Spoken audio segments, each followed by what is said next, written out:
ଆଜ୍ଞା ଯଦି ସବୁ ଜମି ସେ ନେଇଯିବା ପାଇଁ ଚାହୁଁଛନ୍ତି ତାହେଲେ ଆମେ ବଡ଼ ଅସୁବିଧାରେ ପଡ଼ିବୁ ଏବଂ ଆମର ମୁଖ୍ୟ ଜୀବିକା ହେଉଛି ଚାଷ। ଆଉ ଚାଷ ବ୍ୟତୀତ ଆମର କୌଣସି ଜୀବିକା ମଧ୍ୟ ନାହିଁ।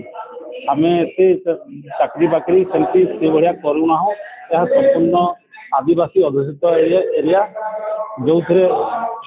ଯେଉଁଥିରେ ସମ୍ପୂର୍ଣ୍ଣ ଭାବରେ ଆମେ ଚାଷ ଉପରେ ନିର୍ଭର କରି ଚଳୁ। ଆମର ଧାନ, ଗହମ, ମକା ଏବଂ ମୁଗ, ବିରି, କୋଳଥ ଏଇଭଳିଆ ଡାଲି ଜାତୀୟ ଫସଲ ଏବଂ ସମ୍ପୂର୍ଣ୍ଣ ଭାବରେ ବାଗ ବଗିଚା ଚାଷ, ଯେଉଁଟାକି ବଗିଚା ଚାଷ, ବାଇଗଣ ଫାଇଗଣ କି ଟମାଟୋ ଏଇଭଳିଆ ଚାଷ କରି ବଞ୍ଚୁ। ସେମାନେ ସେ ସମ୍ପୂର୍ଣ୍ଣ ଭାବରେ ହଠାତ୍ ଗୋଟେ ଆମେ ଶୁଣିବାକୁ ପାଇଲୁ ଯେ ଆମର କମ୍ପାନୀ ସେକୁ ଦେଇଦେବା ପାଇଁ ଚାହୁଁଛି। ଏପର୍ଯ୍ୟନ୍ତ MOU ବି ଆମକୁ ସାର୍ବଜନୀନ କରିନାହାନ୍ତି ଏବଂ କହିନାହାନ୍ତି କି ବୁଝେଇ ବି ନାହାନ୍ତି ଯେ କେତେ ନେବେ, କେତେ ଜାଗା ଦେବେ, କ'ଣ କରିବେ। ଏବଂ ଆମେ ଶୁଣୁଛୁ ଯେ ଆମର ଗାଁର ପ୍ରାଇଭେଟ୍ ଜାଗା ବହୁତ ଚାଲିଯିବ, 1600-1700 ଏକର ଖଣ୍ଡେ ହେବ ଏବଂ ତାପରେ ବେସରକାରୀ ଜାଗା ବୋଲେ ଗଭର୍ଣ୍ଣମେଣ୍ଟ ଜାଗା ଯେଉଁଟା ସେଇଟା ମଧ୍ୟ ସିଏ ନେଇଯିବେ ବୋଲି କହୁଛନ୍ତି। ଏହା ପୂର୍ବରୁ ତହସିଲଦାର ଆମକୁ ନୋଟିସ୍ ଦେଇଥିଲେ ଯେ ବେସରକାରୀ ଜାଗା ଆଉ ସେ ଇଡ୍କୋକୁ ଦେଇଦେବେ, ସିଏ ଅଧିଗ୍ରହଣ କରିବେ। ଆମେ ଆପତ୍ତି ମଧ୍ୟ କରିଛୁ, 20 ଟଙ୍କା ଲେଖା କୋଠି ଦେଇକରି ତହସିଲ ଅଫିସରେ ଆମେ ଆପତ୍ତି ମଧ୍ୟ କରିଛୁ। ତ ଦେଇଦେଲେ କ'ଣ ହେବ ନା ଆମର ଗାଁର ଜୀବନଶୈଳୀ କ'ଣ ବଞ୍ଚିବା ପାଇଁ ହିଁ ରହିବ ନାହିଁ। ତେବେ ସିଏ ତାଙ୍କର ଯେଉଁ ଇଏ ଲେଖିଛନ୍ତି ଯେ ସେଥିରେ ସେ ଘର ନେବେ ନାହିଁ, କିନ୍ତୁ ଘର ଯଦି ନେବେ ନାହିଁ, ଜମି ଯଦି ନେଇଯିବେ, ଯଦି ଆମର ବଞ୍ଚିବା ପାଇଁ ଆମର ମୁଖ୍ୟ ଜିନିଷ ହେଉଛି ଶ୍ମଶାନଟେ ଦରକାର, ବନ୍ଧ ପୋଖରୀ ଦରକାର, ଆଉ ଖେଳ ପଡ଼ିଆ ଦରକାର, ମନ୍ଦିର ଦରକାର।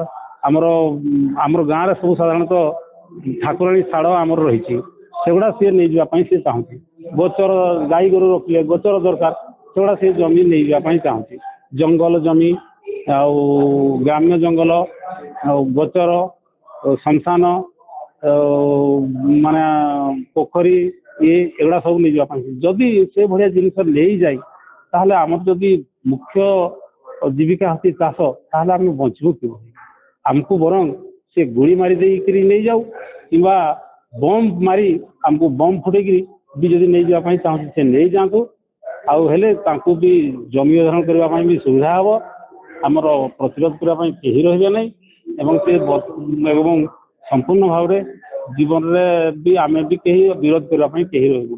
କିନ୍ତୁ ଆମେ ଚାହୁଁଛୁ ଯେ ଆମେ ଶାନ୍ତି ଶୃଙ୍ଖଳା ଭାବରେ ଗଣତାନ୍ତ୍ରିକ ପଦ୍ଧତିରେ ଏବଂ ସରକାରଙ୍କର ଇଏରେ ଆମେ ରହିବା ପାଇଁ ଚାହୁଁଛୁ। ନୀତି ନିୟମ ଭିତରେ ଆମେ କେବେ ବି ଅଗଣତାନ୍ତ୍ରିକ ଭାବରେ କିଛି ନୀତି ନିୟମ କରିନି। ତଥାପି ଆମର ଲୋକମାନଙ୍କୁ 7-8 ଜଣଙ୍କୁ 25 ଜଣଙ୍କ ନାଁରେ ଗୋଟେ ମିଛ କେସ୍ କରି 7-8 ଜଣଙ୍କୁ ଆରେଷ୍ଟ କରି ନେଇକରି 2-3 ମାସ ରଖିଥିଲେ ଏବଂ ପରେ ବିରୋଧ କରିବାରୁ ଧନଜୟପୁର ଗ୍ରାମରେ ଆମର ବିରୋଧ କରିବାରୁ ବି ଆମର ପାଖାପାଖି 6-7 ଜଣଙ୍କୁ ଆରେଷ୍ଟ କରି ନେଇଯାଇଥିଲେ।